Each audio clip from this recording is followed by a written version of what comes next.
আমার নাম মোহিনী। একটা চাকরির জন্য আমার সাথে একটা ঘটনা ঘটে, আর সেই ঘটনাটা আমার চাচা ও তার দুজন লোকেরা মিলে ঘটায়। অনেক ছেলে সুযোগ পেলেই মোহিনীর সাথে ঘনিষ্ঠ হতে চেয়েছে।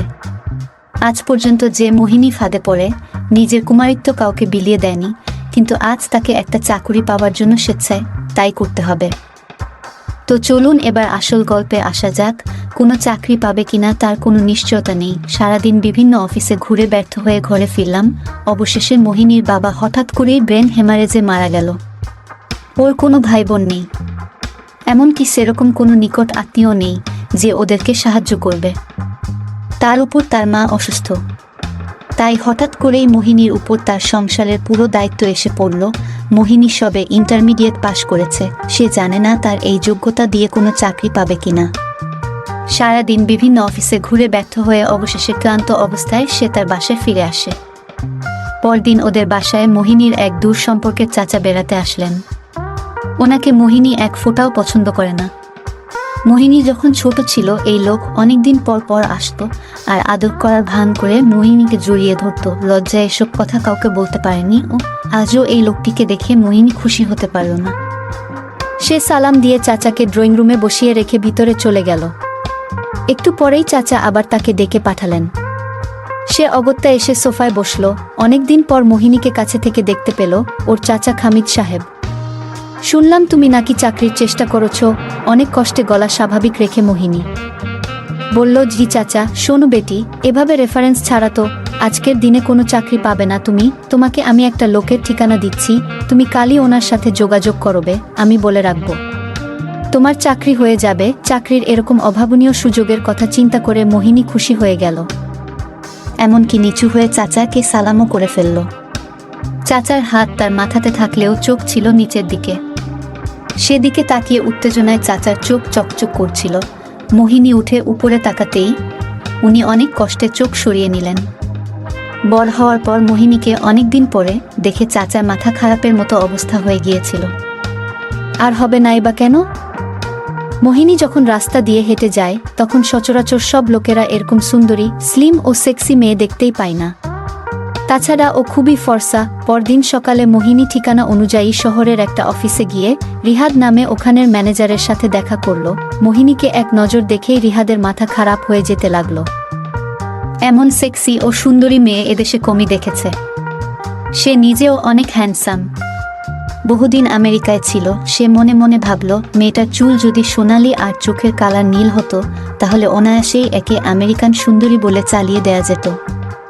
সে নিজে আমেরিকায় থাকার সময় অনেক বিদেশিনীর সাথে চক্কর চালিয়েছে। মোহিনীকে দেখে ওর তাদের কথা মনে পড়ে গেল। নিজের দেশেই যে এমন সুন্দরী মেয়ে আছে তা এর ধারণা ছিল না। মনে মনে খামিদ সাহেবের চয়েজের প্রশংসা করল সে। মুখে বলল, খামিদ সাহেব তোমাকে পাঠিয়েছেন তো মনে করো চাকরিতে এক পা দিয়েই রেখেছ, তবে তোমার নিজেকে প্রুভ করতে হবে, বুঝেছ? মোহিনী নতমুখে বলল, জি স্যার। গুড, তাহলে আজ সন্ধ্যায় আমাদের হেড অফিসে চলে এসো, ওখানেই তোমার ইন্টারভিউ হবে। সন্ধ্যায় ইন্টারভিউ? মোহিনী অবাক হয়ে যায়। আমাদের কোম্পানি সময়ের মূল্যতে বিশ্বাস করে, তাই অফিস টাইমে ইন্টারভিউ নিয়ে সময় নষ্ট করা হয় না। কোনো আপত্তি আছে তোমার? মোহিনী বলল, না স্যার। ম্যানেজার বলল, দেন এই নাও ঠিকানা, ঠিক 7টার মধ্যে চলে এসো। মোহিনী ঠিকানা লেখা কাগজটা হাতে নিয়ে বের হয়ে আসে। সে রিহাদ সাহেবের ব্যবহারে খুশি হয়েছে। অন্য যতগুলো অফিসে সে গিয়াছে প্রতিটাতেই অফিসের সব পুরুষ তার দিকে লোভাতুর দৃষ্টিতে চেয়েছিল, কিন্তু রিহাদ সাহেব একবারের জন্য ওর দিকে সেরকমভাবে তাকাননি। লোকটিকে ওর খুব ভদ্র বলে মনে হলো। সন্ধ্যায় খুঁজে খুঁজে শহরের অভিজাত এলাকায় এক বিশাল বাড়ির সামনে এসে দাঁড়ালো মোহিনী। দারোয়ান গেট খুলে ওকে সোজা 3তলায় চলে যেতে বলল। 3তলায় এক বিশাল ড্রয়িং রুমে ঢোকে মোহিনী। রিহাদ সাহেবকে দেখেই চিনতে পারল। ওনার সাথে স্যুট পরা অন্য একজন অপরিচিত লোক ছিল। সে দুজনকেই সালাম দিল, কিন্তু দুজনের কেউই জবাব না দিয়ে তার বুকের দিকে তাকিয়ে রইল। রিহাদ সাহেব যেন হঠাৎ সম্বিত ফিরে পেয়ে তাকে বসতে বলল। ইনি হচ্ছেন আমার পার্টনার ইকবাল। রিহাদ মোহিনীকে অন্য লোকটার সাথে পরিচয় করিয়ে দিল। মোহিনী সোফায় গিয়ে বসতেই ইকবাল উঠে এসে ওর পাশে একেবারে গা লাগিয়ে বসল। রিহাদ, আপনি ঠিকই বলেছেন। মোহিনী আসলেই দারুণ একটা জিনিস, ইকবাল রিহাদের দিকে ফিরে বলল। মোহিনী কিছুই বুঝতে না পেরে ফ্যালফ্যাল করে তাকিয়ে রইল। ইকবাল আবার মোহিনীর দিকে ফিরে এবার ওর কাঁধে একটা হাত রাখল। মোহিনী চট করে উঠে দাঁড়ালো। কি করছেন আপনারা এসব? এই বুঝি আপনাদের ইন্টারভিউ? চিফ রিহাদ হা হা করে হেসে উঠল। ইকবালও হাসতে হাসতে বলল, উফ কি তেজ মেয়েটার, জানো রিহাদ তেজি মেয়ে আমার দারুণ পছন্দ। রিহাদ হাসি থামিয়ে মোহিনীর দিকে ফিরল আর বলল, দেখো মোহিনী, এই যুগটাই হচ্ছে স্বার্থপরতার যুগ। তোমার চাকুরি দরকার, আর সে অনুযায়ী শিক্ষাগত যোগ্যতা বা অভিজ্ঞতা কোনোটাই তোমার নেই। কিন্তু তুমি দারুণ সেক্সি।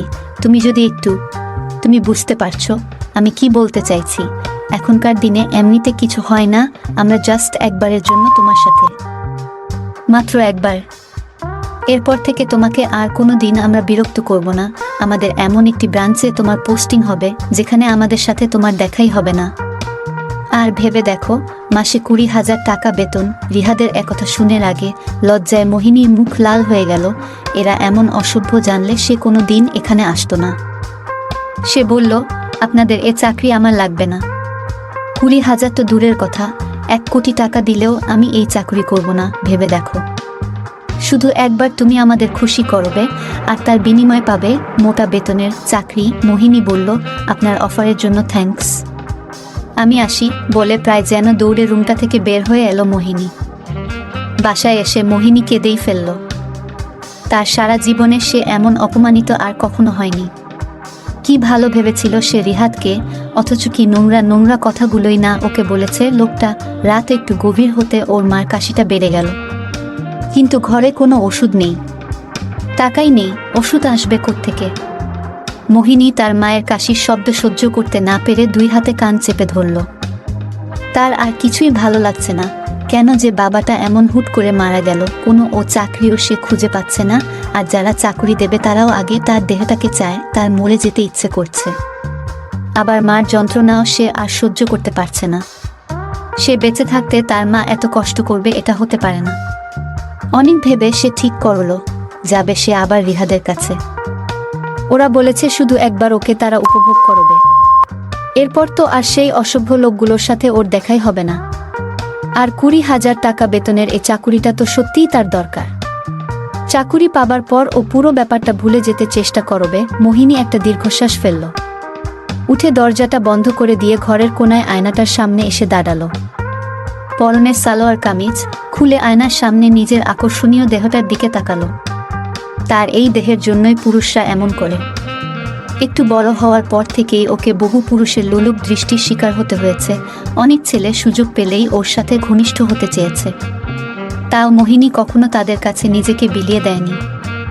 তার বান্ধবীরা অনেকেই তাদের ছেলেবন্ধুর সাথে সম্পর্ক করে। আজ পর্যন্ত যে মোহিনী প্রলুব্ধ হয়ে নিজের কুমারিত্ব কাউকে বিলিয়ে দেয়নি, তাকে আজ একটা চাকুরি পাবার জন্য স্বেচ্ছায় তাই করতে হবে। বিষণ্ণ মনে তার বিছানায় গিয়ে শুয়ে পড়ল মোহিনী। সারাদিনের ক্লান্তিতে শোবার সাথে সাথেই তার চোখে ঘুম নেমে এলো। পরদিন সে রিহাদের অফিসে গেল। তাকে দেখেই রিহাদের মুখে একটা অশ্লীল হাসি ফুটে উঠল। কি চাই? মোহিনী মাথা নিচু করে বলল, চাকুরিটা আমার খুবই দরকার, বুঝলাম, কিন্তু এর জন্য যা করতে হবে তুমি সেটা করার জন্য রাজি? মোহিনী হালকাভাবে হ্যাঁ সূচক মাথা নাড়ল। ঠিক আছে, তাহলে আজ সন্ধ্যাতেই চলে এসো, আর বাসায় বলে আসবে যে নতুন চাকুরির ট্রেনিংয়ের জন্য তোমায় আজ সারা রাত বাসার বাইরে থাকতে হবে। সারা রাত থাকতে হবে? এটা শুনে আমি ভেবেছিলাম মোহিনী মনে মনে শঙ্কিত হয়ে উঠবে, কিন্তু মোহিনী হাসছে দেখছি। তোমাকে এত বড় একটা চাকরি দেব, আর সেটার জন্য তুমি একটা রাতও স্যাক্রিফাইস করতে পারবে না? মোহিনীর মুখ দিয়ে কথা বের হলো না। কি হলো? কিছু বলো মোহিনী। এমন অসভ্য কথা শুনে মোহিনীর কানের গোড়া পর্যন্ত লাল হয়ে গেল। তার ইচ্ছে হচ্ছিল লোকটার গালে ঠাস করে একটা চট বসিয়ে দেয়া, কিন্তু সে সময় তার অসুস্থ মায়ের মুখখানি ওর চোখের সামনে ভেসে উঠল। সে প্রায় ফিসফিস করে বলল, ইয়েস স্যার, আই উইল। এই তো গুড গার্ল। রাতে তোমার ইন্টারভিউ শেষ হওয়ার সাথেই তোমার অ্যাপয়েন্টমেন্ট লেটার পেয়ে যাবে। এখন তুমি যেতে পারো। সন্ধ্যায় বাসা থেকে বের হওয়ার সময় ও মাকে বলে গেল যে তার নতুন চাকুরির ট্রেনিংয়ের জন্য আজ সারা রাত অফিসে থাকতে হবে। ওর চাকুরি পাওয়ার খবরে মা এতই উচ্ছ্বসিত ছিল যে ওনার মনে কোনো খারাপ চিন্তা এলো না। মোহিনী আজ ইচ্ছেমতো সেজেছে। ও এমনিতেই সুন্দরী, তার উপর আজ এভাবে সাজাতে ওকে আরও সুন্দর আর সেক্সি লাগছে। রিহাদের বাসার দরজানটা গেট খুলে দিতে দিতে মোহিনীর পাতলা শাড়ির উপর দিয়ে তার বুকের দিকে তাকিয়েছিল। সে মোহিনীকে সোজা 3 তলায় চলে যেতে বলল। 3 তলায় গিয়ে মোহিনী রুমে ঢুকতেই সোফায় বসে থাকা রিহাদ উঠে আসলো। মোহিনীর কাছে এসে কোনো ভূমিকা না করেই রিহাদ তার কাঁধে হাত রাখল। মোহিনীর সারা দেহ শিরশির করে উঠল, তবুও সে কিছু বলল না। এরপর পিছনের দরজাটা বন্ধ করে ইকবালও মোহিনীর দিকে এগিয়ে আসলো। কি খবর মোহিনী তোমার? মোহিনী এখন পুরো অসহায়। রুমের মাঝখানে চোখ বন্ধ করে মোহিনী দাঁড়িয়ে ভাবছে তার সাথে এসব কিছুই ঘটছে। এটা আসলে একটা দুঃস্বপ্ন। আজকে রাতটি পার হলেই সে কাল থেকে একটা নতুন জীবন শুরু করবে। এ রাতের সব কথা ভুলে ইকবাল মোহিনীর হাত দুটো ছেড়ে দিয়ে তাকে বলল, তুমি এবার রিহাদের দিকে ঘুরে দাঁড়াও। মোহিনী যন্ত্রচালিতের মতো ঘুরে দাঁড়ালো। চোখের সামনে ইকবালের কালো মোটা শরীর দেখে মোহিনী ভয়ে চোখ বন্ধ করে ফেলল। তারপর প্যাকেট থেকে একটা কালো জিনিস বার করে খেতে বলল মোহিনীকে, আপনারা আমাকে যা ইচ্ছে করুন, কিন্তু প্লিজ আমি খেতে পারবো না। মোহিনী কাতর কণ্ঠে বলে উঠল। মোহিনীর কথার জবাবে ইকবাল ওর ফর্সা 2 গালে ঠাস করে 2টো থাপ্পড় বসিয়ে দিল। ইকবালের এক চোরেই মোহিনীর গালে লাল দাগ হয়ে গেল। ইকবাল এবার এক হাত দিয়ে ওর গালে জোরে চেপে ধরে তার মুখ খোলালো আর অন্য হাত দিয়ে তার খাবারটা ভেতরে ঢুকিয়ে দিল। মুখের ভিতরে বিচ্ছিরি স্বাদ পেয়ে মোহিনীর মনে হলো সে এবার বমি করেই দেবে, কিন্তু ইকবাল তাকে সে চিন্তা করারও সুযোগ দিল না। এ অত্যাচারে মোহিনীর চোখের পানিও বেরোতে বেরোতে শুকিয়ে গেল। প্রচণ্ড ব্যথায় মোহিনী চিৎকারও করতে পারল না। তার চোখের পানিতে নিচের কার্পেট ভিজে যাওয়ার অবস্থা হলো। ওর দম বন্ধ করে দেওয়ার অবস্থা করেছিল। এতক্ষণ দাঁড়িয়ে থেকে আর না পেরে ওর হাঁটু কাঁপতে লাগলো। ওরা একজন আরেকজনকে ইশারা করে বুঝিয়ে দিল এরপর কি করতে যাচ্ছে, কিন্তু মোহিনী কিছুই বুঝতে পারল না। তবুও সাময়িকভাবে ওদের অসভ্য ক্রিয়া থেকে রক্ষা পেয়ে ও হাফ ছাড়ল, কিন্তু মোহিনীর গলা শুকিয়ে গিয়েছিল। সে কোনো মতে ইকবালকে বলে উঠল, আমাকে একটু পানি দিন প্লিজ। তার কথা শুনে ইকবালের মুখে শয়তানি হাসি ফুটে উঠল। সে ওকে সোফায় বসিয়ে রুমের এক কোণার মিনিবার থেকে একটা মদের বোতল নিয়ে আসলো। মোহিনী না করতে লাগলো। ইকবালের উদ্দেশ্য সে বুঝতে পেরেছে। ইকবাল ওকে পানি না দিয়ে মদ খাইয়ে মাতাল করতে চায়। সে অনুনয় করতে লাগলো, কিন্তু রিহাদ তাকে জোর করে সোফার সাথে চেপে ধরে রাখলো আর ইকবাল অশ্লীলভাবে হাসতে হাসতে জোরে তার গাল টিপে ধরে ঠোঁট ফাঁক করে বোতলের সরু মুখটা ঢুকিয়ে দিল। বাধ্য হয়ে মোহিনী ঢকঢক করে অনেকখানি মদ খেয়ে ফেলল। ইকবাল মোহিনীকে হ্যাচকা টান মেরে আবার দাঁত করালো। এবার মোহিনীর দেহে বাকি মদটুকু ঢেলে দিল। মদ মোহিনীর সারা দেহ বেয়ে গড়িয়ে গড়িয়ে পড়তে লাগলো। ইকবাল ও রিহাদ সে মদের ধারা রাস্তার কুকুরের মতো চাটতে লাগলো। এরপর ইকবাল একটু রেগে গেল। সে উঠে দাঁড়িয়ে মোহিনীর মুখখানি 2 হাত দিয়ে শক্ত করে চেপে ধরল। মোহিনী ভয়ে ভীত হরিণীর মতো কাঁপছিল। তার এই ভয়ার্ত অসহায় মুখ দেখে মায়া তো দূরের কথা কিছু হলো না, মোহিনী আর সহ্য করতে পারছে না। প্লিজ আপনারা থামুন, ভদ্র ভাষায় বলল। কিন্তু কে শোনে কার কথা? বরং মোহিনীর এ কাদো কাদো স্বরের অনুনয় শুনে তাদের নোংরামি আরও বেড়ে গেল। কিছু নোংরা কথা বলতে থাকলো। মোহিনীর ইচ্ছে হলো ইকবালকে ট্রাকের তলায় ফেলে দেয়া। চূড়ান্ত অসভ্য এই লোক। কিছু বাজে ভাষায় কথা বলছিল ওরা, আর মোহিনীকে ও বাজে বাজে ভাষায় কথা বলতে বাধ্য করছিল। কি হলো বল না ডিয়ার? ইকবাল আবার ওকে বলল। ইকবাল বলল, ও আমি খারাপ। আর তুই কি? ধোয়া তুলসী পাতা। মোহিনী রেগে গিয়ে বলে, ওহ বলছি তো আমি খারাপ কথা জানি না। নো প্রবলেম, আমি তোকে শিখাচ্ছি। নোংরা কথা? এমন নোংরা কথা বলার ইচ্ছা না থাকলেও মোহিনী বলল, প্লিজ আমার ভালো লাগছে না, আমাকে ছেড়ে দিন। খানিক্ষণ পরে মোহিনী অঞ্জান হয়ে পড়ল। সকালে ঘুম থেকে উঠে মোহিনী দেখল 2 ঘুমন্ত পশুর মাঝে শুয়ে রয়েছে। মোহিনী তাড়াতাড়ি উঠে দাঁড়ালো, কিন্তু তার সারা দেহে প্রচণ্ড ব্যথা। সে ঠিকমতো দাঁড়াতেও পারছিল না।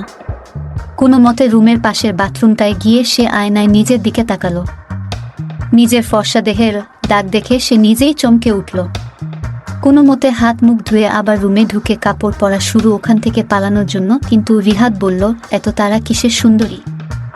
শেষবারের মতো সকালের নাস্তাটা না খাইয়ে বিদায় নিবে। মোহিনী তাকিয়ে দেখল দুজনেই জেগে গিয়েছে। আবার কাছে এসে ওকে তারা ধরে ফেলল। মোহিনী বাধা দিতে প্রাণপণ চেষ্টা করল, প্লিজ প্লিজ পারবো না, কিন্তু ওরা কি আর তার কথা শুনে? রিহাদ বাথরুমে গিয়ে ফ্রেশ হয়ে এলো।